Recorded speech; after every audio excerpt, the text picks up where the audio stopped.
is the Board Game Rundown, episode number 1, Fellowship of the Game.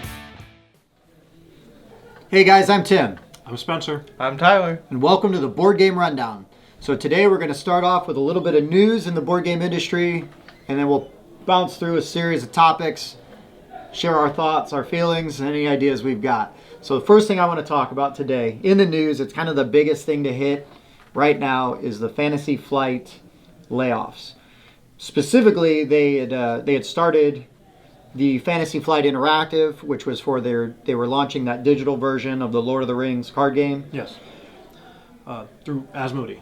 And then, they partnered with them. And then they shut it down, like relatively quick, because I believe that launched in 2018. 2018, yeah. And then they shut it down. And then they just released a bunch of content at the end of 2019. And then a week later, after all the announced layoffs, then they announced that Star Wars Destiny is ending.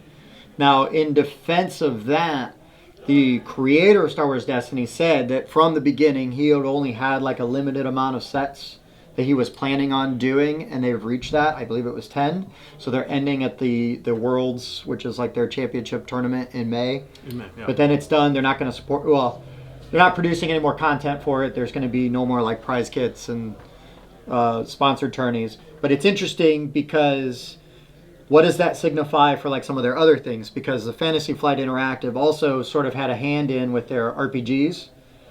And I know Star Wars is like a very expensive property to hold on to the licensing, so there's a lot of talk. If that's a thing, like, well, are we selling enough to keep it going? Like, does it financially make sense? The board game industry right now is probably a little too big, a little too bloated.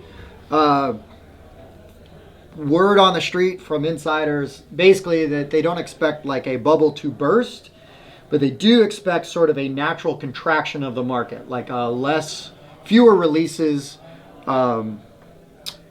maybe some of the smaller companies getting absorbed by larger companies. I mean, we've seen Asmodee do that a lot over the last few years. So yeah, it's interesting to see. It's going to be, I mean, when you've got a convention like Essen and they drop like 3,000 games in one day, I mean, the market, realistically, right? I mean, how many of those games are going to be good? 100? 200? 1,000? But with Kickstarter out there, now you have small independent publishers getting games out that they might not otherwise have been able to do. And I think that will continue to be a thing, but even now, like the big Kickstarters are still like from Simon or Queen Games, like. But then you have Awakened Realms. Their first game was that was relatively recent. Well, it wasn't Lords of Hellas. It was the one before Lords of Hellas, and I'm drawing a blank on it. But Awakened Realms, yeah, they're interesting, right? Yeah. They've all of their games so far have been really good. Yeah. Or at least the 3 or 4 that I've played have been stellar, absolutely stellar, with the quality of the miniatures, the components. They just closed one, the Great Wall. They've got another one, next month? 2 months coming out? Coming up. So Awakened Realms is really hot, but I think that those are sort of the outliers, right? Like, I know Stronghold Games is going to start, well, it's not even Stronghold Games anymore. It's now like Indie Board and Cards. They're going to start putting out less stuff each year. Queen Games, they basically use Kickstarter as like a pre-order system. Yeah. So, which is essentially what like Simon does too, right? Simon does a similar thing. And so while that is good for the industry in some ways, at the same time, you're not going to just see as many of these, like, can't call them mass market, but like these, you're not going to see companies doing 20,000 copies of 20,000 units of like a specific game. They're going to start doing smaller units, but then that's going to drive the cost up because it's cheaper when you can produce more units. But then you know what I mean? There's a whole ebb and flow. So it's going to be really interesting to see, because I do feel like this is a signifier for things to come in the industry. Like, this is not a Fantasy Flight alone. Well, I don't even think it's Fantasy Flights. I mean, I was looking at how many games they currently have out on the market, and it is impressive. and they're all big games. Fantasy Flight? Oh, Fantasy yeah. Flight. With their... Keyforge, Arkham Horror, all Arkham Horror. Yes. They have tons of Lord of the Rings games. Twilight Imperium, Cosmic which is Encounters. out of print right now, but yeah. But Twilight they can bring is it back. TI. Yep. And they closed down their interactive branch. How many businesses out there, how many game companies have come up with video game versions of their games? Oh, yeah. Scythe has one that you can get Digital on Steam. version. All these digital versions of the games. Gloomhaven, Terraforming Mars, you can even play on iOS. Yeah. Is that what's going to start crashing first? No, I don't think so. Or is that going to keep it alive? I think having a digital copy of the game is going to be a little bit easier because there are games out there that allow you to make your own board game. You just replicate what the board game is. But by having the digital copy, you allow people who, that do the single player aspect of games, and cleanup is so much easier when all you have to do is hit reset. My wife and I play Lords of Waterdeep a lot on the digital version. Even though I have the box on my shelf at home, and I go to pull it out, and it's like, oh, this is a lot to set up. And she's already on her iPad, and I go get on my iPad, and we play sitting next to each other, but on our own devices. And now we have games that combine the two of them, app-driven games. Right, and those make me nervous because if and when they do stop becoming supported, like Golem Arcana, for example. You'll never be able to play the game again. Potentially, right. Yeah. XCOM is also problematic with that. XCOM relies on an Journeys app. into Middle-earth. Something else that I was going to mention too, like you mentioned it, we have our game shelf back here, and you can only have so many physical copies of a game in hand, whereas I can see where it's easier to keep so many more games in like a tablet or an iPad. Right. And so to your point, I don't think that that's going to hurt or necessarily help the industry. I think it is enough of its own thing, and I don't think that that's going to go anywhere because, like Tyler's saying, there is a demand for it, right? Because not everybody has got a big old Kallax in their house or a space for it, Or access to people who can come over and play the game when you can do it online. Right. So I think it's just sort of another branch, another avenue. I don't think it's big enough to buoy and I wouldn't say that the board game industry necessarily needs a life preserver right now because it's vibrant, right? Conventions right now are huge. Convention attendance is huge. When that starts dying off, then you got to worry, right? But it's the board game industry still needs to find a way to reach out to more people because it's not quite mass market. Like it's exciting when you walk into a box store and you see that they have board games there like that aren't just Monopoly. Beyond Settlers of Catan. Right. Well, and even Catan though is a good indicator, right? It's like, okay, like that's not your... It used to be. Yeah, absolutely. Now everybody's like, Catan, whatever. And I get it. It's fine. I like Catan still. I do too. But yeah, but now there's so many more games, so many new games. And the issue, though, is that you still have to reach out and get more people playing. And that is happening, right? Like the hobby has grown so much just in my 6 years of being a hobby board gamer, on this level. So it's there. The growth potential is there. But I think the production of games has surpassed the growth. So the growth has to catch up. But one of the differences, a lot of people, they used to play games like Monopoly or Scrabble or Sorry. And when you say we're going to have a board game night, they think, oh, we're going to play Clue. Right. And so they're starting to realize there are actually fun games out there. I like Clue. But which version of Clue? But okay, just regular old Clue. And I will admit that since I've really gotten into hobby board games, I've not gone back and played Clue. But I would also not go, oh no, I'm not playing Clue. I'm willing to play Monopoly even, but it's not the thing that I go and pull off the shelf. Sure. It's not the thing that I say, hey, do you want to come over and play a game? We're going to play Monopoly. Right.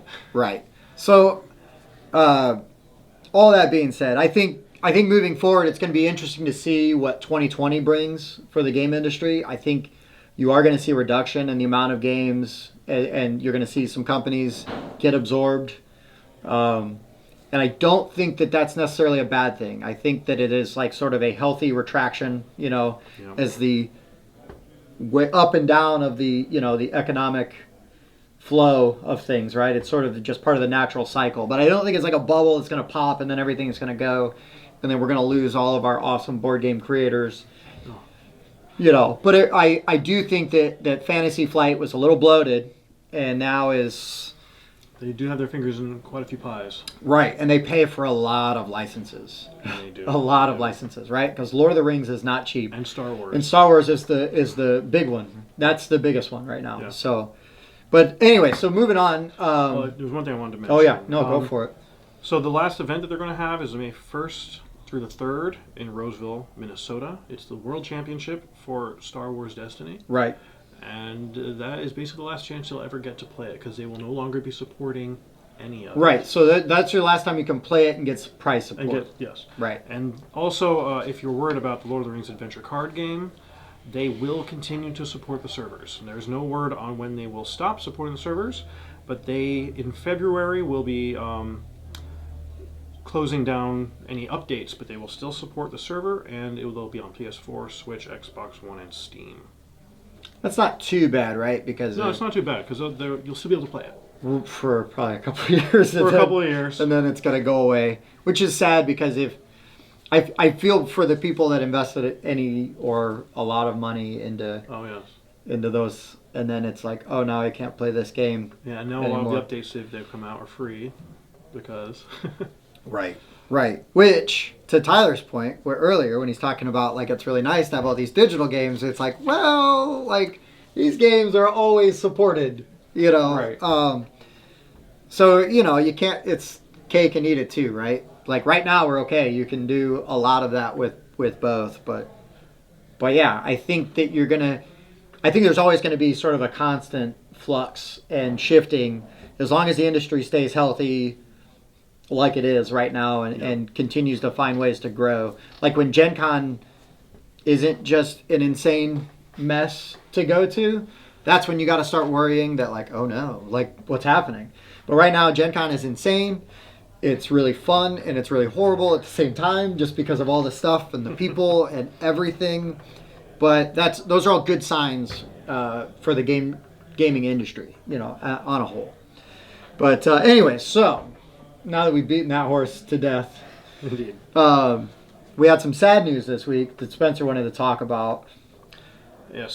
So on the 16th of January in 2020, Christopher Tolkien, the third son of J.R.R. Tolkien, died. He had stepped down from being in charge of the estate in 2017.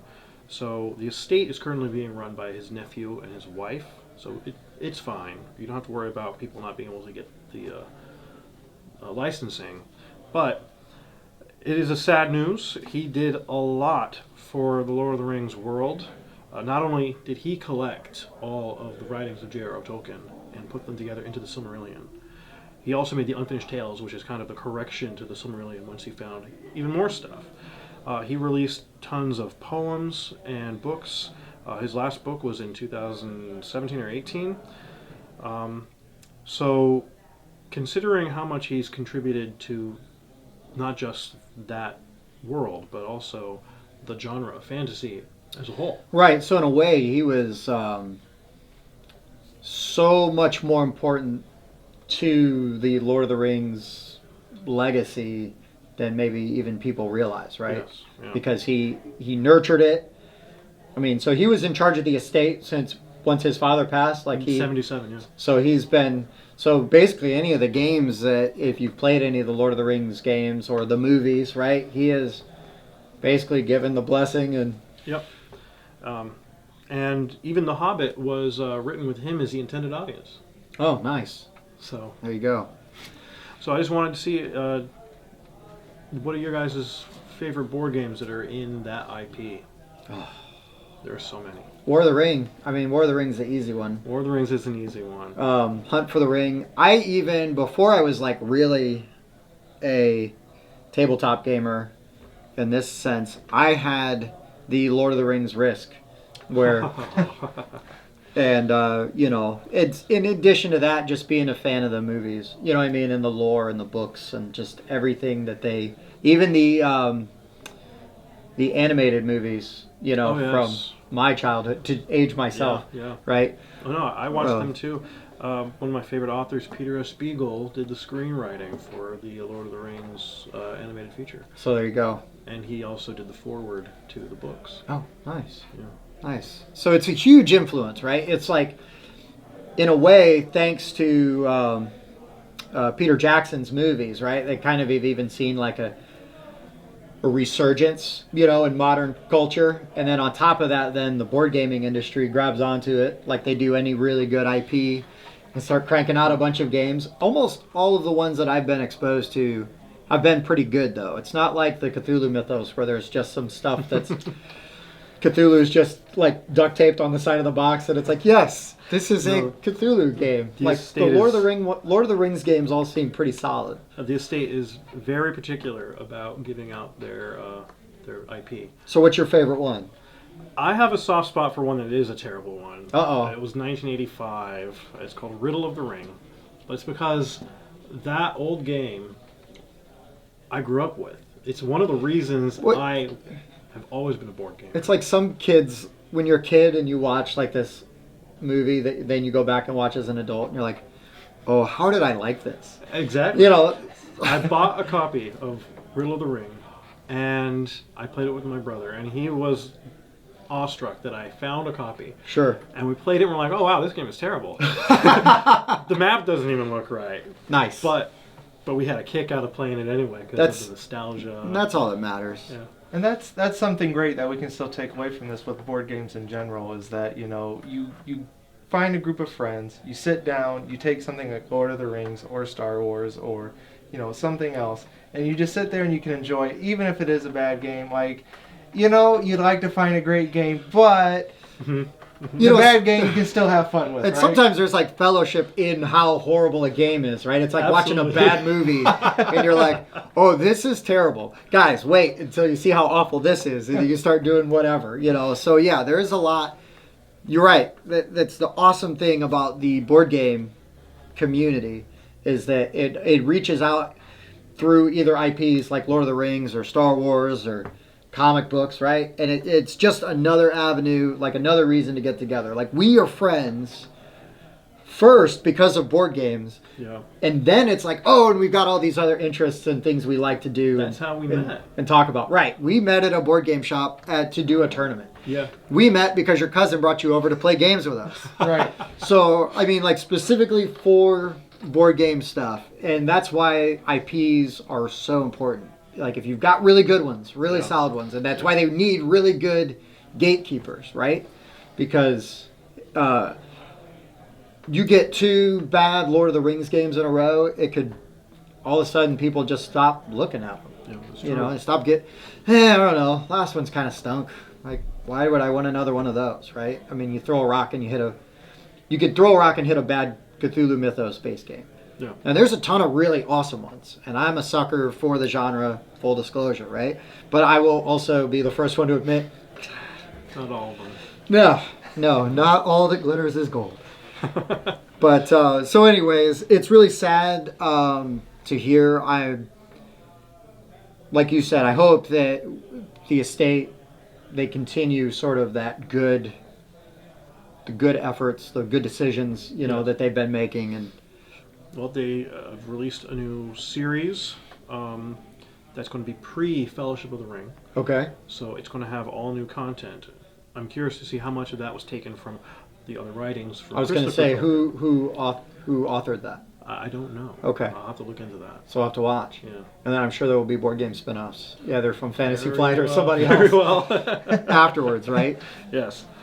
Because, yeah, like, so the Cthulhu Mythos, for example, the reason why there's so many bad games and good games, there's no licensing on it. I mean, we could make a game right now with Cthulhu in it and not have to pay anybody.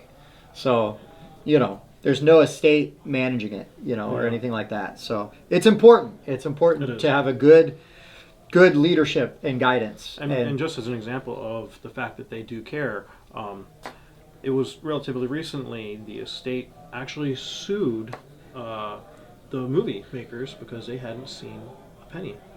Oh. And they settled out of court, so no one knows the result, but they did say that they were all satisfied with the result. Well, given how much money those movies made, I'm Yes. sure it was a healthy amount.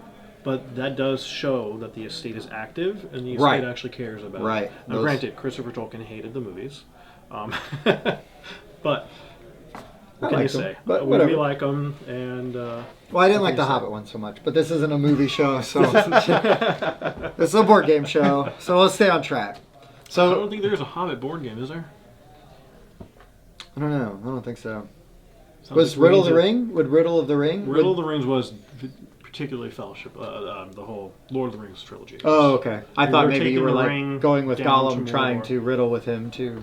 No, you're taking the ring from the Shire down to Mordor, or actually you discover the ring somewhere. Okay. And if you're the good guys, you're trying to throw it into Mount Doom. Right. If you're the bad guys, you're trying to give it to Sauron. And Mm-hmm. of course, the two places on the map are right next to each other. So inevitably, it ends up where everyone's at the bottom of the map, and they're just throwing cards at each other, and whoever So what's the- ends up with the last card wins. What's the riddle? There are certain cards in the game that are riddles. Okay. Because I got excited about some riddles. Like I was like, let's go. No, I wish. Like, oh, all right, I could do some riddles. Let's see. But no, it sounds like it's just you're playing war until you get to the end. Like, Essentially, you go to different cities and collect cards, and that's the core of the game. yeah, okay. Like I said, it's not the greatest game. And my 1984, it might have been. Maybe. I mean, maybe. yeah, there's a few decent ones out by then, but whatever. Anyways, so moving on, we're going to talk about some Kickstarters coming out that are, well, at least one of them is absolutely doing gangbusters. The first one is Restoration Games' Return to the Dark Tower. So Dark Tower was it from the early 80s? Yeah, Was it- I think it was 84. 84? Yeah, that's about right. Okay, so 1984. Giant. I've seen the original at conventions. I've never played it. I've heard Never people seen it. griping about like the tower not working, but also at that point, it's a 25-year-old. You know what I mean? The game's Well, that's the exciting thing to hear is that like this is a time before I was even born, and you had this great board game that was out there, and I wasn't even around to experience Right. it. But they've taken it and they've remastered it, and here we are. So Restoration Games has a pretty good track record of not necessarily just reissuing, right, but kind of updating older games. Resurrecting. Yes. So Fireball Island, for example, Yes. was one of their big ones. They're famous for it. Fireball Island in the 80s, in my opinion, is a terrible game. It's super cool to look at. It's fun to flick the marbles like twice. Yeah. By the end of the game, you're like, okay, can we be done? Can we play something else? In my opinion, I'm prepared to be wrong. I'm prepared for that to be unpopular. But Fireball or Restoration Games, so they redid it, updated it. It's got like some good stuff, some expansions. Still a terrible game. But it's. My sister described it the best way I've heard. She's like, it's a toy. So if I was gonna play it with my 8-year-old or my 3-year-old, be like, yeah, this is a toy. Like I don't really care how this goes, right? Or that we play correctly. They're gonna want to move their guys around and launch the marble to see if it hits their dudes. Well, I gotta say, Return to Dark Tower does not look like just a toy. No. No. So that's what really surprised me, right? Is because I was not initially. I've been hearing about Return to Dark Tower for like 2 years. They've been working on it for more than that. Right, and it's Isaac Childress who did Gloomhaven, and then Yeah. I can't think of the guy's name who did Pandemic Legacy. Yeah. Working together, and the game looks like a real game. Like a real game. But it's one of the games that involves an app. Right, and that makes me nervous, except know. that they did announce, I believe today, that I think it was Jeff Engelstein, I could be wrong, somebody has basically pledged that if the app ever stops being supported, that then he will take over and make sure that the app stays alive. So here's the thing that I'm excited about. So The giant tower in the middle. The giant tower in the middle. So, with most board games, you have to set everything up. And, for this game, you will have to set something up. But you're going to have this massive map in front of you with a giant tower just sticking right out of the middle of it. And, I can't say for the future games coming up, but this could be one of those projects that just makes us think, well, what is it about a board game that you enjoy so much? Because with this tower, it actually adapts to you. I don't know if we're talking about AI or, whatever, but you have a board game that's going to interact with you based on how you play. We all have ways that we can play a game with our friends, but if your friends don't know your strategy, they may not be able to pick up on it in time. But you're going to have this tower that might be able to pick up on what you're doing. That might know what you're doing. Right. Well, that's one of the things about Return to Dark Tower is it's a fully cooperative game, up to 4 players. So it is only you versus the game. It's you versus the tower and the app. Right. Yeah, and that's how the original was. It was you versus the tower, right? Yeah. Right. And everything, except for when the tower didn't work. Or, other little glitchy kind of things that you would get from an 80s board game. I mean, you and I both have played like Omega Virus. Now, granted, that's a 90s game. But it's cheesy as hell and I love it. But where you're playing against the game. But it's fun. I still like that game. Yeah. Like, it's still fun. It is cheesy. My now 8-year-old loves that game. See? That's also perfect. And so my concern also, so Restoration Games, I was at a game store for a game day. My buddy pulls out his copy of Fireball Island, and I hadn't seen it yet. And I'm like, oh, yes! Like, let's play it. And I go to pick up the box, and the cardboard on the box was so flimsy and so thin. I mean, it's like if you went to and bought like a little gift box that you unfold and you put a shirt in and wrap it for Christmas. Mm-hmm. It's like that level. Wow. So terrible. And I was like, are you kidding me? Now, the rest of the game is good. Like, the components are all really good. But it's like, really, you guys couldn't pay for like a real box? I sincerely doubt that is what's going to happen with Return to Dark Tower. But initially, I was like, not excited, right? Because I was like, oh no. But with the designers behind it, I don't love Pandemic, but there's no denying like the impact that Pandemic Legacy had, right, on the hobby. Because it kind of, all these games now are getting legacy versions or just strictly a legacy game, right? Like Clank even has a legacy version now. Machi Koro has a legacy version. It's like, there's no way in a million years you would think that Machi Koro would have a legacy version. I didn't even know that they did. They do. Just came out like a couple months ago. Oh. But then Gloomhaven, right? Nobody, even if Gloomhaven is not for you, there's no denying like the game that is Gloomhaven, and the popularity and like also, it is now also sort of this giant monolith in the culture. A huge reference point. So I think Return to Dark Tower, and plus it's what, almost $3 million right now? It's $125 to buy it, and they're up to about $3 million. Yeah, they're going to be well over $3 million by the time it ends, and it ends in like 2 weeks, give or take. It still has more than 20 days on it. Okay, so that gives you an idea of when we're recording this, but by the time this comes out, it's still going to have like at least 2 weeks. Yeah. So it's huge, it's massive, it looks super cool, but it's $125. Well, see, that's something you got to look at too here is you are getting a sophisticated upgrade version of a board game. So how is that in the future going to affect, like I said, the industry? Right. So you have things like the auto deck, like where they shuffle the cards and they can deal you out like a deck builder, Yep. That's something. But, how is this game specifically going to maybe impact the way you play board games? With the unique design, I mean, because they are bringing like a whole new thing, right? That's not in any other game right now. But that's also something that concerns me is this going to be popular because it's a novelty? And what happens when that novelty wears off? Yes, and I don't know. So, and it's fine. It's fine that it's a novelty, right? Because now I am a hypocrite because I just scoffed at a $125 price tag on a Kickstarter, and I have backed Kickstarters for more than that. Oh yeah, me too. And I play the heck out of them. And while, like, Awakened Realms is a great one, right? Like, I've got Lords of Hellas, you've got Nemesis. They've got miniatures of varying amazingness, right? Like All in the sizes. amazing. And the thing though is, yes, it is sort of a novelty to have like these super cool gigantic miniatures. Cthulhu Wars, right? Like one of my all-time favorite games. Gigantic miniatures. I love them. It is a novelty.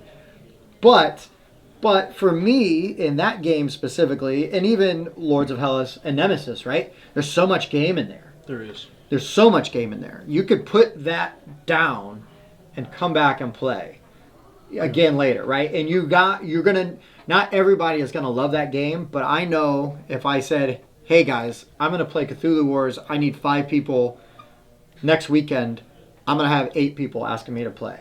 You know what I mean? And that game, I got it in 2015. You know what I mean? Like, so I can still.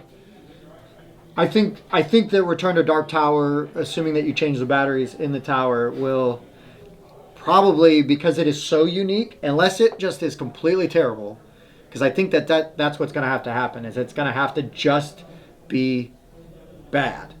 And that's possible, but I would say unlikely. Yeah, it would have to be the gameplay that kills it, because I don't think any of the other components would. No, the tower itself looks awesome, right? You're Right. dropping skulls in the top, and it's Even spitting them out the at you. And, Lights map up, has noises. and it comes on in different sides, right? Right. Yeah. Yeah, and the map, it's very thematic. Everything, it's trying to bring you into the world and into the game, which is a thing that games are doing now. Right. So I think it'll probably. I think it's got some shelf life. I do. Yes, the novelty, the nostalgia is going to drive a lot of the sales. My issue, so I guess my real problem with it is I'm hoping that my local store gets it so that I can buy it there, because I think if I buy it on Kickstarter, I'm going to have to get the other tier where you get all the expansions with it. I actually. And I'm guilty of that. Like I have that FOMO, that fear of missing out, where it's like, I don't want to just, I want to just dip my pinky toe in, right? But it's like, and I sit there and I look at all the add-ons and all the things, and I have games where I've used everything, and I have games where I have yet to touch the expansion. And Yeah. so I find myself like in that precarious position of, what do I do? Well, when I look at the expansions for it, one of them I think is a good expansion. It's $30, and it's the one that gives you 2 new heroes. And in the game, every hero has their own abilities.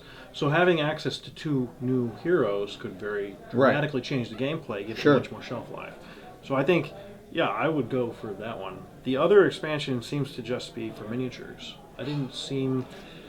which is something that they're doing now a lot on Kickstarter, but I cannot justify that all the time. No, and that's the thing, right? Is It only comes with 4 miniatures. Later on, we're going to talk about some mechanics and things we like in board games, and I love awesome miniatures in a game. Ironically, my mechanic will steer completely away from that. But that's my problem also, right? You want because miniatures. I would want the miniatures, because Tyler and I go to conventions and we play games, and man, like, we have fun when we set up a big old game on a table and it's got all these big miniatures or awesome components, right? And we're playing and we're into it, and then people walk by and you're like, I know, it's great, right? You know? And that's just the kind of gamer I am, though. That's my personality. I like to have if we've got a big game, like a cool looking game, like, I don't mind talking about it. I'm excited to talk about it to other people. Return to Dark Tower, we're going to see that. We're going to go to Origins. Well, we won't see it at Origins. It won't be out yet. But, you're going to see it at conventions. What, it comes out February of next year? Something like that, yeah. Something like, assuming that it fulfills on time and everything. Yeah. But, so a year from now, you're going to see it all over the place. So I just need one of you guys to back it so that I can play your copies. Yeah, see, that's the thing I can see too, is like, say all your friends go and they, kickstart this or whatever, and the next thing you know, you've got all these, big space taken up on your shelves, which we've already talked about. How much space for a game can you save for your shelf?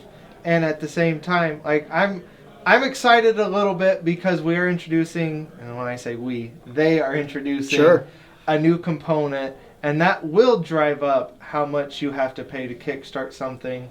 because you're going to have newer technology. It's so unique. It's Yes. so unique, right? And yeah, and because of the nature of it, right? You're buying a computer, to put on your table. So moving on from Return to Dark Tower, because that was probably the most exciting one. I'm kind of excited about this one specifically for the miniatures. So Foundations of Rome yes, by Arcane Wonders. Sorry. Arcane Wonders. Yep. Yes. And it's like $125. 99 for the base. Right. Oh no, it's more than that. It's like a 150. Yeah, when you start getting the other stuff, it gets more. Now, Did you see the final pledge level? Now they only did 10 of them. oh, the And they all sold out the $1,000 $1,000 hand painted. Yeah, hand painted. So all the miniatures. I know are you were buildings. interested in that. Not that interested, because I'd have to pay for a divorce in addition to that $1,000 board game and a place to put it. So all the miniatures are buildings from ancient Rome and Greece. I think it's mostly Rome, and most of them also have an addition of a god or something on them. Right. I would have given those, out of a rating of 10, I would give them about a 7. I thought that they could have been a little bit better, but they were pretty good. The hype leading up to the game, I'd been aware of the game for about 3 months. As they started, like on Facebook, I started seeing sort of ads and buzz for it, and I started seeing it like in other Facebook groups and other social groups that I'm in. You start to see, like, oh, okay, like watching for it. My concern is, while I think the table presence is going to be amazing, and I do love table presence, as we just talked about, I'm worried about gameplay. Like, Return to Dark Tower, I'm not that worried about gameplay. I like a good co-op. Like there's something very satisfying if we're playing a game. And because as much as I love to gloat and lord victory over my friends when I do beat them at games, which doesn't happen often, I love an awesome co-op game where we all, like, just the satisfaction you get.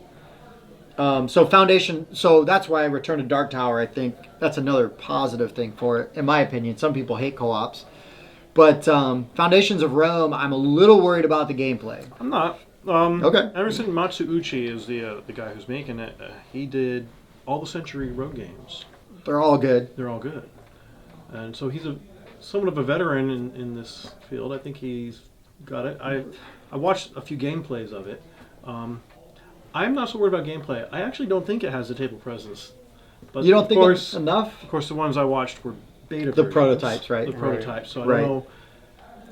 It's a very simple idea. You don't have, cool powers or anything. It's more like a strategy game, chess or something, mixed with a bit of drafting. So you're going to be, all you buy is a plot of land. And the cards that you buy the plot of land are like A6, D7. Oh, sure. Yeah. So on a grid, right? On a grid. And so there's a grid. I got my little thing on it. And then when you have enough of them, you can take your cool little miniature. So if they and all put it down. connect, right? So like New York 1901 and Yeah. things like that. So I know it's going to be successful. It's already. it's Right. way successful. Way successful already. I don't know if it's going to have the replayability, unless you're really into that kind of a strategy game. And if you're into heady strategy games, this one would probably be right up your alley. Sure. Which actually I do enjoy. I do enjoy those as well. The Yeah. problem sometimes is getting the right group, right? Because I can't tell you Very true. how many times that Tyler and I, because we have a couple different interlocking game circles, and we will have games where we're like, yes, and then somebody comes over and you're like, oh no, well, we're not going to play this, or this. We're probably going to play from this. And that pile of games is also fine, but like, I've gotten to the point basically now where there's some times where it's like, hey guys, I'm having a game night, but I'm going to play this, Right. Specifically. And then if we play other stuff afterwards, awesome. Something else too that I've noticed, like with your local stores, board game stores in your area, some of them do have like a gameplay room to where you can like try and just bring a game that you want to play, like a strategy game. And yeah, you may not be able to play it all the time, but you do have these stores that you can go to and set these games up. Right. And maybe somebody will be interested. And you can arrange, most of the time, in my experience, you can talk to the owner of the store. Most of them are happy to interact and get people and be like, hey man, you want to plug this? and say, hey, like anybody wants to come and try this game out Thursday night, right? And then you can get people. I've done that. I've had moderate. I mean, I've always been able to I had enough people to play the game, right? Yeah. But I think that Foundations of Rome, I think Return to Dark Tower, you can get probably anybody, once you got an idea of how to play it, you could probably get most people, like, just because it looks It's exciting. so amazing. I think that Foundations of Rome is going to be a little dry, right? That's like exactly what I even put down, dry, right? Look at that. See? But I think it looks really cool, like, once you get going, but it is, because I love the idea of, like, building the city, right? And watching the city grow, like, I think it would be amazing to see sort of a time lapse of as the game is played, as the buildings grow and pop and up. to watch, your neighbor over there block you, and so you have to figure out how to block him back. Right, and so, but that's where you are either going to play with people that can handle that kind of game, or you're going to play with people, or you just don't play with people that are going to be a nightmare the rest, because they're just crying the whole time because you blocked them. Yeah. And it's like, no, that was my best move, I'm sorry. And we all know people like that. I try really hard actively to not be that person, because it can get frustrating sometimes. But it happens once in a while. You get frustrated in a game. The game that we first played together, we played Ticket to Ride. And I did that to you. No, I did that to you and I won. No. Remember? You did that to me, and then I was able to block off Las Vegas. I didn't even need it. And then I was able to block him off, and then got longest track because of it. And that killed me. And I won. That's most important.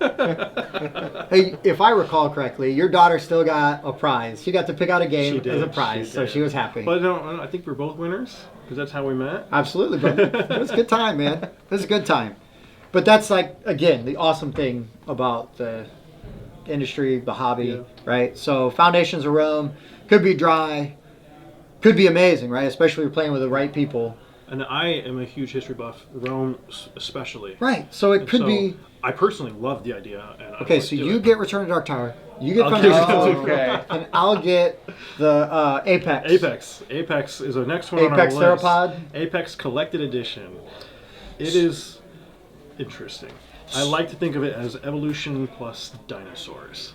Well, it's more... So, confession, I have the original Apex before the Collected Edition. Have not played it. I picked it up at like a flea market, and need to bring it over. I know I should. I need to learn how to play it. I went through and I sleeved it. It's one of those things where it's like, now because it's more complex than a lot of deck builders. It's not a bad thing, because I love deck builders. Some of my favorite games are deck builders, but it's definitely crunchier, right? But the theme looks super cool, which is what drew me to it originally. Like, I've got to find this game. Because I don't think it got a huge release outside of Kickstarter, its initial Kickstarter. Mm-hmm. So it became very hard to find. So, of course, I finally find one. Haven't played it for 6 months since I found it. And now they've announced a collected edition. It has 8 expansions now. Right. And you can get all of them through this Kickstarter. It's over 1,000 cards. So you can do the expansions a la carte. Yeah, you can do the a la carte expansions. You can just get the game. You can just get the game, which I believe has 8 different species decks to choose from. Yes. Or 7 or 8. And then you also will have 8 expansions, and they're not all dinosaurs. One of the expansions brings in a sci-fi element where you're running around with Cyber T-Rex. And sounds alright. Okay, that's pretty cool too. That's alright. It's kind of like Smash Up, but maybe better. Yeah. Right. It's also a solo game. Yes, and the solo community is like a huge thing right now, and there's a huge group for solo gamers.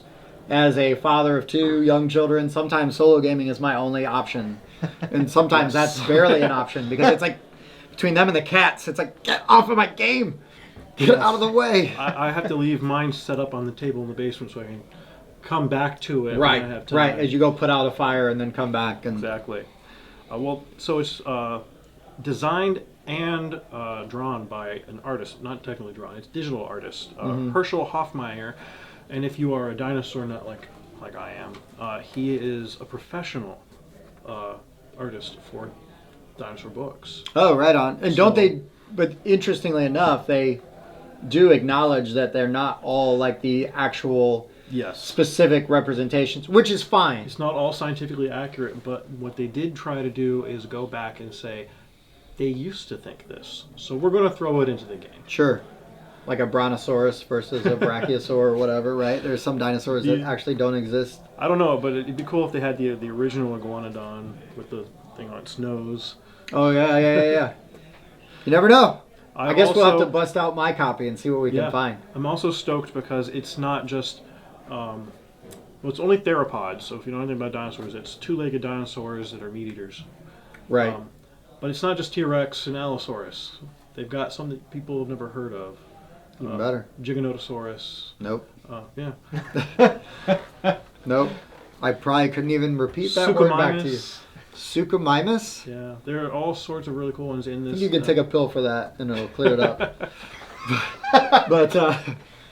but yeah, no, it looks super cool, right? The art is really good. The art is. The art in the it looks like the art from the original one, from what I've seen on the Kickstarter, and the art is really nice. I was gonna say that's a guilty pleasure of mine. If you can produce a game that has some great artwork, Yeah, seriously, I'm down. There's a ton of that now. And that's a we can get into later, but that's a really interesting advancement in the industry. It's because now you almost can't have bad art in a game because it will kill it in today's industry. So yeah, Apex Collected Edition. I've got to go through and see if I have any of the expansions already from like the original Kickstarter, because the copy I bought was a Kickstarter, but I don't remember everything that it has in it. So I'm going to have to go through and reference. Well, the a la carte, it's only $8 per expansion. Well, $8 for some of the 40 card ones, well, and then yes. $10 For the bigger for ones. the bigger ones. But And like the 80 card ones. And it adds 2 more players, so it can go up to 6 players. So, but I was doing the math, and if I had bought, let's say I had to buy all the expansions, I almost just might as well go up to the $95 and get the collected, get the whole shebang, and then sell my old one, or trade it, or I'm not buying. cut you a deal. I know a guy who's got one. Could trade it to you or sell it to you. You got Girl Scout cookies, right? But yeah, so that looks really cool. I'm excited about it. It could be really neat. So we're going to have to bust out my copy and try to figure it out. Absolutely. And since there's 2 weeks left, we better do it sooner rather than later. Okay, Otherwise, twist I my need to arm. go buy it. Twist my arm. Okay, we'll play it. All right, what's the last one you got for us? All right, so I thought we would end the Kickstarter with a lighter game. It is a party game. It's called Puns of Anarchy. It is one of the judge mechanic games, but it's not like other judge mechanic games where you have one judge and Cards Against Humanity or Apples to Apples or things like that. And the one judge, you put everything in front of him and he says, "Oh, I like this one best." And everyone has a laugh and you're done. This is more like a fast pace where everyone is the judge at the same time and you're constantly putting cards down and editing them. So all the cards are laminated and they're all band names or famous people or movies. And you have some aspect next to it. Like food. And so it might be you have a card that has the name of a band on it, and you have to scribble out part of it. So let's say you had you had food as your topic, and then you played Sammy Hagar, and then you might cross out the S in Sammy and make Hammy Hagar, right? Or ham, right? And like basically make a pun. Yeah. A pun. And so it's just, if you're a pun lover, it looks like it's actually pretty fun. So initially I was very dismissive of this, like just the name. It's like, okay, like here we go. Yeah. But looking at it and looking how the gameplay was, actually, like, I've got friends that are very close friends that are not board gamers at all, but they do play party games with me, like Just One or Happy Salmon, whatever. Okay. Code names, things like that. Like that game, I could take over their house and we will play that all night. And they'll have a great time. So I almost would say, like, I even have a collection of party games, and this sounds like one would be perfect just because, you just have that extra little bit of, you know what I'm saying? Yeah, no, you got a whole other thing. And again, because we and it's funny because we had a conversation about the other night, we have a friend that hates the judge mechanic. Yeah. So as a rule, like, I would always just play the most offensive combo that I could, because it's either going to get like that I hate that this made me laugh vote, you know what I mean, or everybody else is just groaning and I'm just soaking it all in. even though I'm losing, and I'm fine with that either way. But that seems like a very nice fix. We'll have to play it and see, right? But to see how that all works out, and the price point on it's pretty low, right? Yeah, it's $33. So yeah, so that's not bad. For a bunch of laminated game, because you got the laminated cards, right? And I assume it'll come with dry erase markers and whatnot. Yeah, 6 dry erase markers, I think. So yeah, and you could always games like that you could play with 10 people. You just buy more dry erase markers. Yeah. So that's how we do just one. And it's puns, so. Right. So it's either going to be really awesome or really awful. Or both at the same time. Usually both, right? It's like, okay, insert dad joke, dad joke, dad joke. I had to mention joke. my favorite one. Someone put down Death Cab for Cutie. And someone put down Science. And they scribbled out and said, Death Lab for Curie. I was like, oh, Nice. That's terrible. That's so many levels. All right. All right. So out of our main topics of the rundown, those are the hot ones. Got through those. So now we're going to get into something a little lighter. We kind of got together. We're going to talk about our favorite board game mechanic. Okay. So, Spencer, what's your favorite board game mechanic? I'll let you go first. All right. I'm wondering, because before you start, I'm wondering if we're not going to have the same one. My favorite board game mechanic doesn't have a name, so I would like to offer a name. Card economy. They're the kind of games where the cards have more than one purpose. Examples are San Juan, Race for the Galaxy, Motanai, The New Era, and Glory to Rome. Glory to Rome's the big one. Glory to Rome right? is the big one right now. And it's just as popular. A Race for the Galaxy has so many expansions, and it is my favorite game of all time. Mm-hmm. It is made by Thomas Lehman, and it's now a whole world. He's got so many more games in just that IP. Sure, yeah. And there's Roll for the Galaxy now. And the Roll for the Galaxy, Jump Drive, New Frontiers. is that all in the same universe? It's all in the same universe. Nice. Isn't that insane? Hey, when you got a good thing, man, build on it, right? Yeah, and I would like to try Glory to Rome. I've heard a lot. I've got it. about I've never played it. Well, you're gonna have to bring that one over too. We're gonna have to have a. I've had that game game night. on my shelf for years, and I've wow. never played it. So I need to get it off of my shelf of opportunity, is what I'm trying to call it now. Opportunity. Oh, that's a good way to Yeah, put a it. nice positive spin. I did not come up with that on my own. I stole that from someone, but I don't remember who, so I don't have to give them credit. But Well, the way I see it, it's an elegant mechanic because it forces you to make the choice between am I going to use this card for its intended face value, or am I going to use this card to pay for something else? And some of them you do other things with the cards. Right. So Oceans has like a tiny bit of that. That's like the Yeah, a more little recent bit. one, right? Yeah. Where you can use it to build your tableau, or you can discard it to do an action. Move the fish It's around. so because when you get into the more complex levels, that's what it does. Is it adds a lot more depth. No pun intended with Oceans, but it adds more complexity, right, Yeah. to the game. So Oceans is pretty light still, because it's a nice engine or tableau builder. But yeah, Race for the Galaxy, or It's perfect for it. yeah, and from what I've heard about Glory to Rome is that you almost need someone to teach you how to play it, and that's I think why I have not gone, because there's times where I've hit up Tyler and been like, hey man, you want to come over? I've got to figure out how to play this game, and we just figure a game out, and that's fine. You know, Sounds fun. it works. You know, it's not a bad thing to do. It's tough to do like on a game night when you've got like 5 or 6 people, which is why I haven't bothered you to do it like on one of your game nights, because Yeah. it's like first you got to get everybody to want to play that game, and then you're like, oh, bad news, guys, we got to learn how to play it, and I heard it's really tough. Like, thanks for coming over. So I've tried to make it very like specific instances, like, hey, buddy, pal, friend, come over. Let's play something. I Let's figure promise it we'll out. play something you like afterwards in case this stinks. But I think we've had good luck though with it, Right. and we figured we play enough variety of games that it's not. I don't think anything has been too bad. There's been times where we're like, I don't know, but for the most part, so Glory to Rome, we're just gonna have to do that. We're gonna have to go, hey guys, we're gonna figure this out, and you can watch videos, I'm sure, and Yeah. get it Watch explained. videos. So do you have a game like that you've played that you like? or do you hate that mechanic?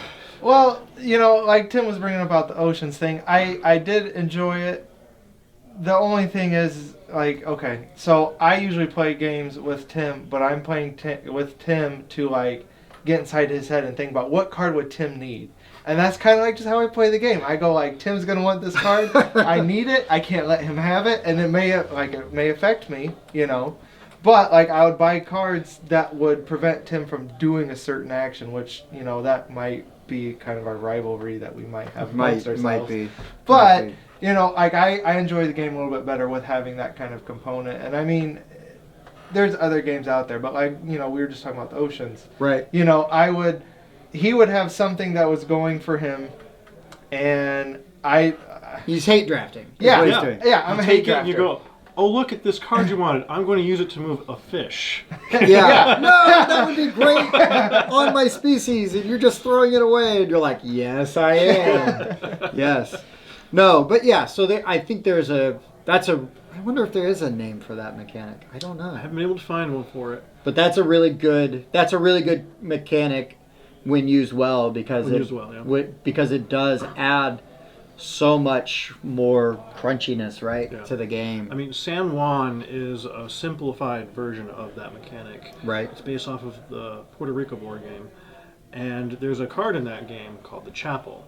You play the Chapel, and then every time the round passes, you can take a card from your hand and eternally bury it under the Chapel. So you're removing access to that card from everyone else's table. Oh, nice. And so the end of the game is always fun for me when I go, oh, look at all these cards I had that you wanted. Essentially a big middle finger to all of your friends. So I'm going to see if, should I write it down on a card and show Spencer and see? I mean, it would be interesting, but if we have the same one. You can write it down if you want. Oh, okay. Toss me one of those pens. We're going to do this. Here we go. I'm going to ruin your note card. Okay, so being introduced in board gaming as I have been, my probably favorite mechanic would be deck builders. Deck building! High five. So, I've played board games in the past, and I really haven't found a game that really matched what I wanted to do. But with having a board game, or, a deck building board game mechanic, I feel like I'm able to personalize how I would personally play. Sure. And when I say deck building, I also will include in there dice forging, because there's a board game called Dice Forge. But and it is, go on. I feel like it's the same thing. Like, you play the game, because the game is supposed to be played a certain way, but I play the game how I would want to play it, which may not be what was it intended for. But I just like being able to create my own personal feel to the game. There's something very satisfying, not unlike a good engine builder, where you draw this combo, and then you just have to wait for your turn to just lay all the cards out. And so I used to play Magic a lot. I stopped playing Magic because I wanted to stop perpetually spending money on Magic. That's the reason everyone stops playing Magic. And now I perpetually spend money on board games. One or the other, my friend. Right. But one of the things I loved about Magic is, like you just said, right? Like, you got your deck as almost your personality sometimes. I like to do this.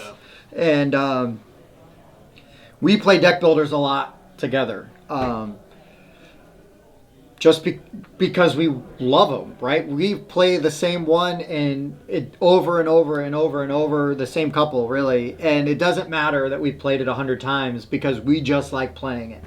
It's a new way to play the board. Like we were talking about earlier with the strategy game, it might get dry because you do the same whatever. But like with the deck builder, you don't always get the same layout of how your deck would go. Right. Like I said, Tim and I have this little, rivalry, and and sometimes I'll just buy stuff or take stuff that I knew who you would want. You want to, like, there are times, yes, where you get a card and you just are waiting for the groan. You're like, okay, where's the heavy sigh? Where is he going to go? Or you get the thing. But no, deck builders, to me, especially good ones, there's so much replayability in there, and you can adjust your strategy. You can change your You can just play completely different ways. Most of the ones that we play have a ton of expansions anyways, so we can always kind of get some variety. We have gotten to the point where we house rule some and we just kind of modify it, where you start with extra this or extra that and just go, right? And there's some flexibility. Clank is really awesome for me. I know you love Clank as well. Both Clank and Clank in Space, because it is a deck builder, but there's a board and you've got, the board to manage as well, right? So like, it's not, and one of my favorite games is a game that like hardcore gamers will poo-poo just out of hand, and it's DC Deck Builder. I love DC Deck Builder. It's made by Cryptozoic. Cryptozoic is not known for making amazing games like Stonemaier Games or Awakened Realms. I love that dang game. I'll play that game all the time. Anybody asks me to play that game, I'll sit down and play that game. And we know pretty much what most of the cards do. Our turns are usually very fast. When we play, we can knock out a 2-player game of that in like 20 minutes. And I don't care. I don't care. Marvel Legendary. Most of the Legendaries. I haven't played all of them, but I've played a few outside of the Marvel. I really like those. Now, setup can be a beast sometimes, but man, like you get a good setup, and if you lose, because the fun thing about that one is that it's a semi-co-op. So you've got to beat the overlord or the villain, but at the same time, at the end of the game, once you've beaten him, you're counting up your victory points to see who has won. So you've got to like balance this working together, versus getting your own stuff. Wait to stab him in the back at the right time. So you don't lose. Right. So you do have to cooperate. And so to me, that's a really fun aspect. And also you can play Legendary straight co-op. Like if I were to teach my 8-year-old that one, I wouldn't play it where we would count the victory points. I would just play it we just try to beat the bosses and we win. Perfect, right?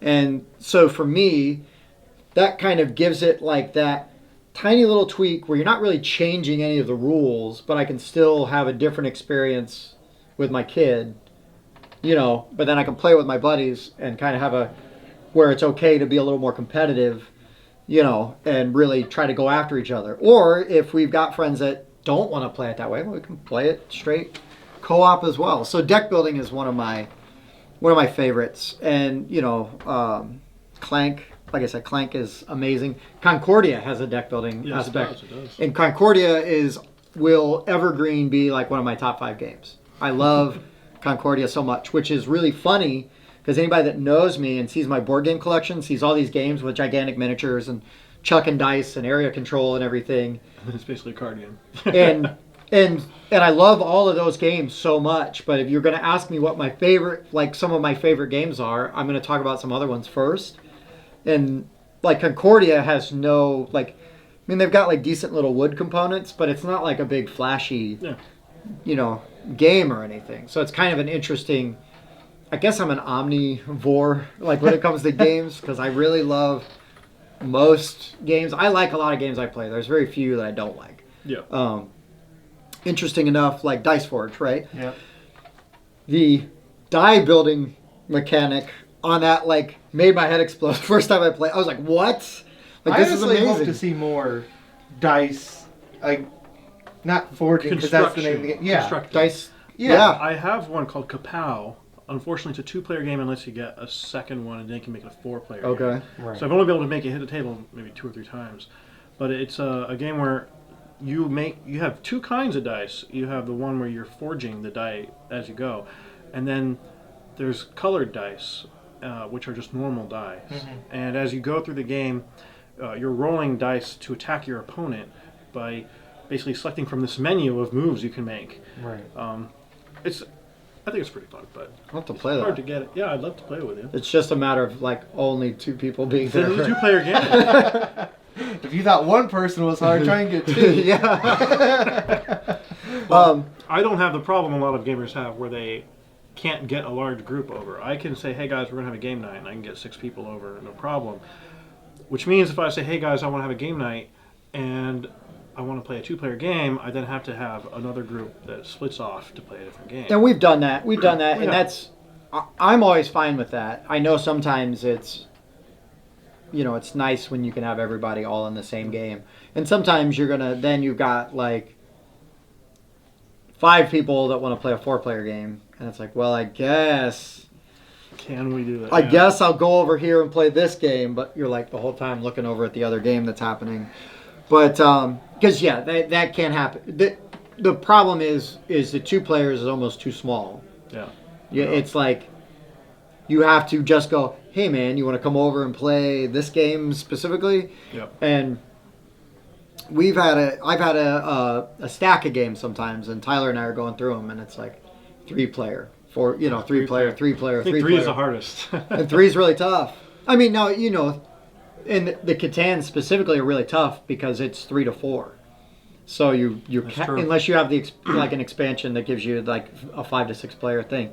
So that's like a really tough window to hit, because it's one thing if it's like 2 to 6, like fine, whatever. Even 2 to 4 isn't so bad. That's pretty standard, yeah. But 3 and you're like, oh boy. Like, because I have a similar problem that you do. If I go, hey guys, who wants to come over and play games? Well, if 8 people want to come over, it's like, okay, where the party games start. That's Werewolf. That's where the party games start, or you're playing 2-player games, so on and so forth. But back on track. No, it's fine. You'd mentioned dice forging, and that actually got me thinking about another game that's actually more like die building. Roll for the Galaxy. In Roll for the Galaxy, that's bag building, though. Well, no. Well, okay, I guess it is. But every colored die has different faces on it. Mm-hmm. And so you're trying to buy the dice that you want. So it's not quite deck building. You're building It's die building. It's bag building. It's bag building. This is the term. And then there's also tableau building. Race for the Galaxy is tableau building. Mm-hmm. Where, well, I'm not going to be able to get every awesome thing in the deck, but I can make really cool combos and that's based where, off of what I put on the table. That's where like that game shines, because it does have your favorite mechanic, right, of the multi-use cards, but then it's also got like 4 other amazing mechanics in it, It is right? an amazing game. So DC Deck Builder is very limited because it is pretty much strictly a deck builder. But I like deck builders too. No, it's fine, right? No one ever brings them any over, and I don't have any. So. I'll bring them all over. I'll bring them all over. We can change that. Yeah. Legendary is pretty much strictly a deck builder, but like Clank, Clank's got deck builder plus, right? Because you've got the map, and your dungeon you're trying to delve through. So the cards you play give you different. You've got different paths you can take and everything. So that's why Clank like really got exciting. And then Dice Forge was just because it's dice, and you're doing stuff on everybody's turns, and there's no downtime really. It keeps the game moving. I like. Was good. Yeah, it's to keep people interested so they don't get their phones out and then just not paying attention. Oh yeah, that happens every game night. yeah, and I could stab people when you're like explaining the rules and they're on their phone, and then they're like, "What's that?" Like, I explained it, so I kind of don't want to tell you because I know for a fact you weren't paying attention when I discussed it. Tim may or may not have some experience in explaining the rules to people. You and I end up teaching games a lot. We do. And that's fine. I like teaching games. I don't mind it. And half the time, it's a game I've never played, and I'm still teaching you how to play Right, it. right. Oh, and then when you get a rule wrong, you hear about it for years to come. But then they still want you to teach them games. It's like, well, you're not allowed to complain. Yes. But anyways, there was one other thing I wanted to talk about, and I brought this up to you the other day when we were hanging out. But I heard this on a podcast, and I thought it was really fascinating, is that hobby gamers, usually when they first start, they get in, they go hot and heavy buying a bunch of games, kind of building up a collection, and then they hit like one of 3 walls that sort of slows them down. The first wall, they're not in any particular order. First wall is like money. It's like, okay, the hobby can get expensive. You're buying Indeed. nice, big, well-produced copies of games. Another one is time. Time to play them, getting people over to play them. That all kind of goes in the same thing, right? Like having the ability to, if you live in a small town, maybe your game group doesn't get together that often. And then space. having the room. Some people live in small apartments and they don't have a lot of room or shelving. Some people live in houses and they can't play Twilight Imperium because they don't have a table that's 12 cubic feet. Right. So for me, most people will hit one of these walls and then they start to cull their collection a little bit. And that doesn't mean that they get out of the gaming industry, like out of the hobby. It just means that they slow down, they become a little more selective. I think I've hit all 3 of these walls at different points in time. My wife will tell you that I ran through the space wall like 2 years ago, and probably the money wall as well. But I thought it was really interesting because I thought about it, but never really had it broken down like in a way like, oh yeah, like this specifically identifies like 3 possible aspects, like 3 things that that you could run into. And it just kind of, I was listening and I'm like, oh yeah. And then I started thinking about my own experiences. And I go through waves sometimes, right? Where it's like, oh, I found a bunch of games really cheap and I scoop a bunch up and I get my hands on a bunch. And then I'm like, oh, I got to get rid of some stuff. Yeah. And it's like either trying to trade them or sell them or give them to your friends. Like, hey, just take this. Like, thank you. Like, no, I swear it's not a bad game. I just don't have room for it. And so, yeah, I've hit all of those walls. Have you hit any of those? So when we first talked about it, I added a wall. I said it's prudence, where I like to keep myself limited in how many things I buy. It's not a money issue. I don't have a problem with that. It's not a space issue. I have plenty of space. It's not a time issue. I have a game out every Friday night. But I think I would actually change it from prudence. I thought about it a bit. It's more playability. If I don't think it's going to hit the table, I'm not going to buy it. And as time goes on, I learn more and more about what's going to hit the table and what's not going to hit the table. Unfortunately, a lot of the games I want to buy aren't going to hit the table very often. Well, it's sort of like that Foundations of Rome, right? Like that game looks super cool. I'd have to know that there's someone who wants to play this game with me. Right. I've been there. I've got games that I love, but I'm only going to be able to play some of those games with like 5 people, people in my group. Thankfully, this guy plays about anything that I ask him to, and doesn't complain unless I win. So I do that a lot. Complain. So if you hit, or if you're not in, I don't want to say that you're not new to the hobby, because you've been going to conventions with me for at least like 3 years now. Right. I don't mean this to demean you in any way, but you're not in as deep as I am, right? Like in the hobby. And I fully admit, like I'm in pretty deep.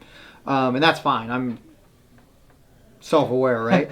So from you, like, have you hit any of those? Do you see yourself in any of those? Or with the walls that I've been presented with, I would say the one I'd fall closely with is the money one. But I only say that because the thing that I notice a lot is, if I win a game, there's usually a friend group out there that has it. Oh, sure. So when I go to these game nights, or I go to the board game store, whatever it is, right? There's always that game there that somebody has. Now, some of them I do go out and I'm like, gotta have this, gotta have. If I get the deck builder, I'm probably gonna buy it. If I really like the artwork, I'm probably gonna buy it. Just so I have my little collection at home and I can just sit there and look at it. Right. But that is the one thing that I say, like, I like buying the games, but the ones that I buy usually just end up sitting on a shelf. Now, are you okay with that? Like, so for me, I've got, like, there's 2 aspects to my hobby.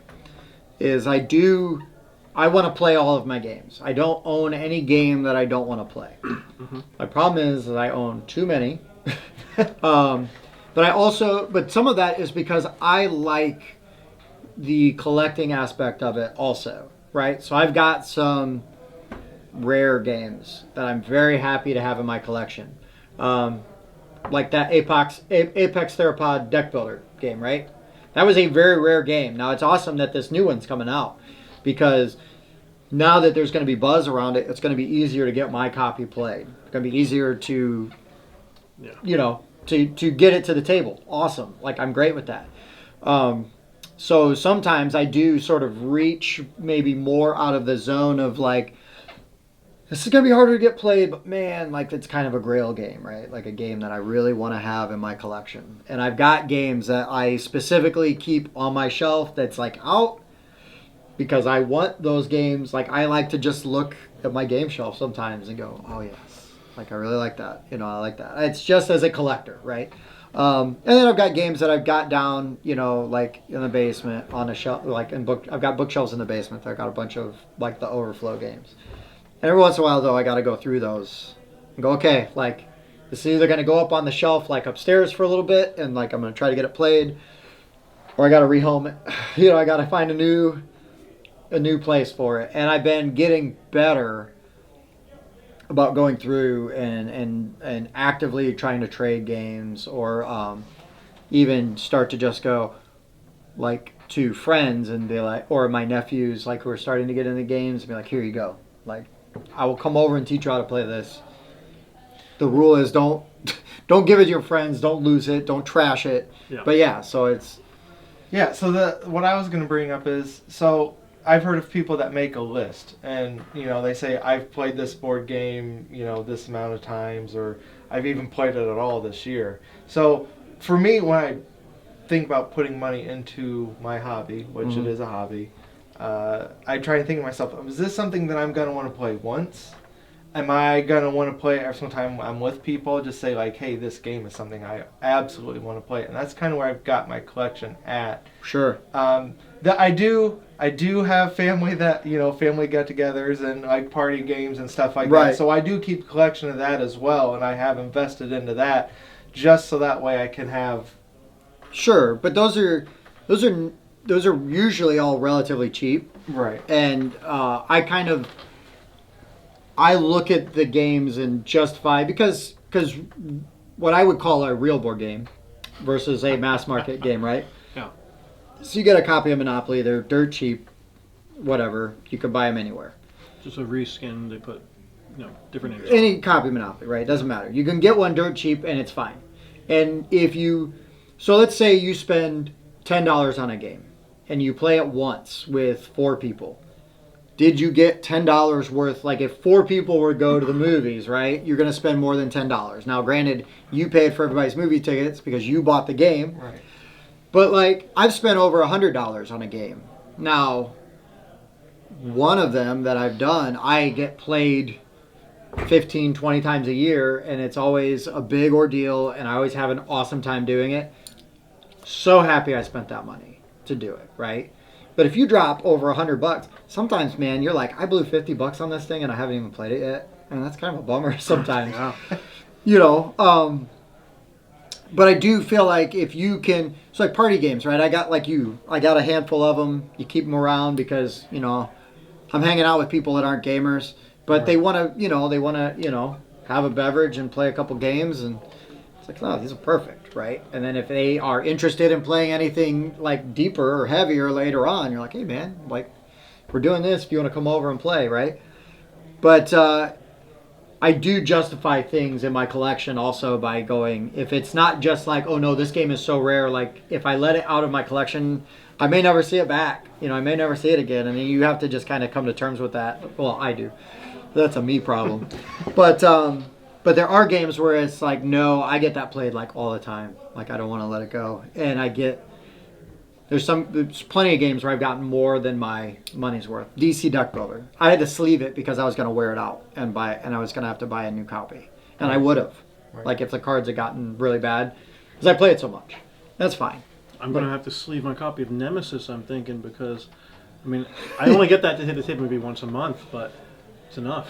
Yeah, but so you think about that, right? So you spent a lot of money on Nemesis. Yeah. And your game group is grateful because we all get to play Nemesis. And it's probably my second favorite game ever. But that's the thing, right? Is you get it played, even if you played it 5 times a year. But everybody, you get that experience because the level, like everybody's standing up around the table at certain parts, Yeah. you know, and like holding their breath and waiting to see what happens, right? So even just a couple times a year, much less once a month, it's like, oh yeah, no, it's totally worth it because everybody's going to keep coming back to it. You hardly ever go, hey, who wants to play Nemesis? And rarely is anybody like, you know. Their biggest complaint is that it takes so long.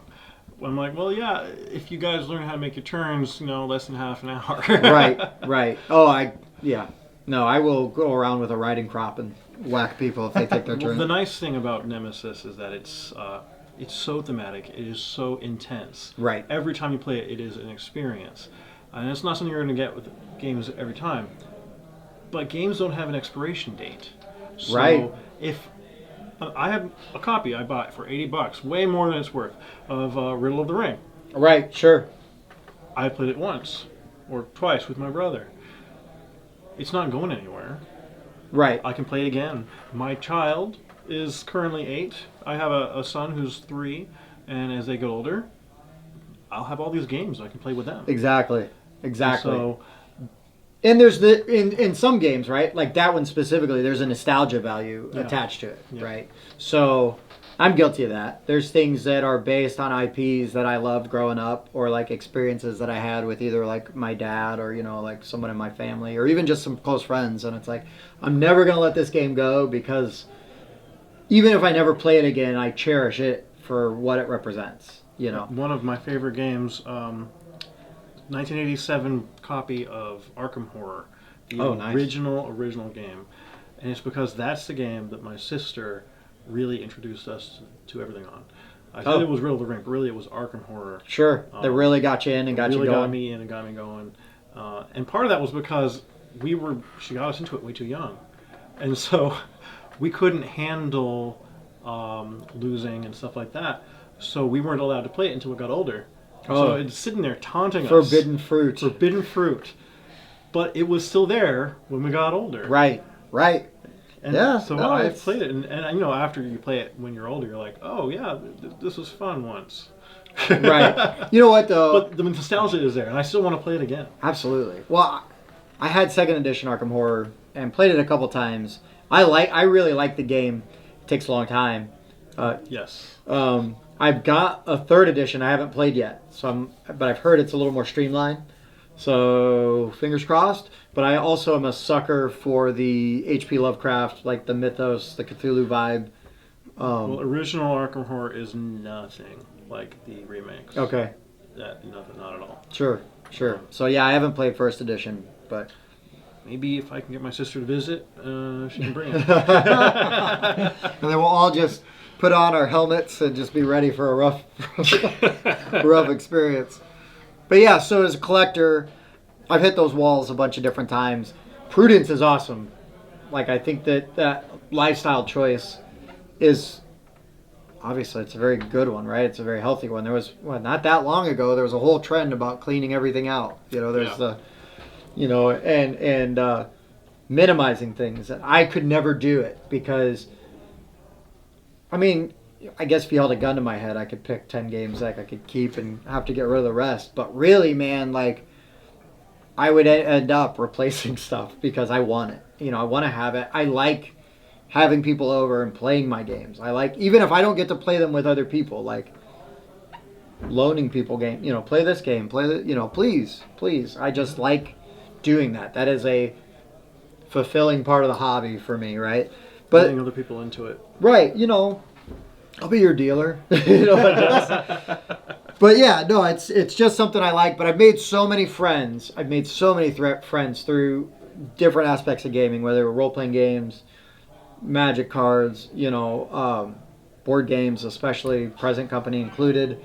You know, I've made so many friends and awesome connections through the hobby, and it's this even more than like Magic, for example, right? Like, I really like Magic. I find that the community can get toxic sometimes. Individually, I know a lot of, I would say, casual players. All the casual players that I've ever played with, awesome. I love them. When you start getting to like the people that play in tournaments, and it's like, oh no, come on. Like, can't we just have fun? You know, like, because I will play board games to win, but I also just kind of want to have fun. Now, like, if we're playing a game that we all know how to play, well, then it's on, right? Like, let's be competitive and let's go for it. That can be fun. Right. It can also be very not fun if, for instance, everyone piles in on the leader. Oh, leader bashing, Leader bashing. And suddenly the leader is in last place and he can't do anything, and it suddenly is no longer fun for the leader. And that can actually make it not fun for everyone else. It can, if the leader is really sour about it. That's true. But, that being said, like in dynamics of game groups, right? If we're playing like Werewolf, social deduction game, I get axed a lot because I talk a lot, right? I tend to... In your defense, you get axed a lot because I personally get people to axe you. That's fair. I also get axed a lot. I don't know if it's just because I naturally bring attention to myself, or it's because they automatically just assume I'm hiding something. Right. Yes, both. Yeah. No, I'm just kidding. But anyway, so there's a lot to dig in. I think we'll get into that like on future episodes of the rundown. But it's really awesome to be here to be able to talk about it, and because that's what. Back to the Tolkien thing, right? This is a fellowship, like with the board games. Like it is an awesome. Like I have been fortunate to be a part of several smaller communities, like all coming into like one very large community in our region, and it's an awesome experience because I get to play games with new people. I get to play new games, get to make new friends. I've made so many honest and like genuine friends, like from the hobby, and it's given me so much. So I don't mind buying board games because I get a lot out of it. So anyways, we'll go out on a high note. Since we started with sad stuff, we'll go on a high note. And for the board game rundown, I've been Tim. I'm Spencer. And I'm Tyler. You guys have a great day. This has been the Board Game Rundown. If you liked our show, please subscribe, use the bell for notifications, and share this episode on social media. Thanks for watching. Let's talk about games.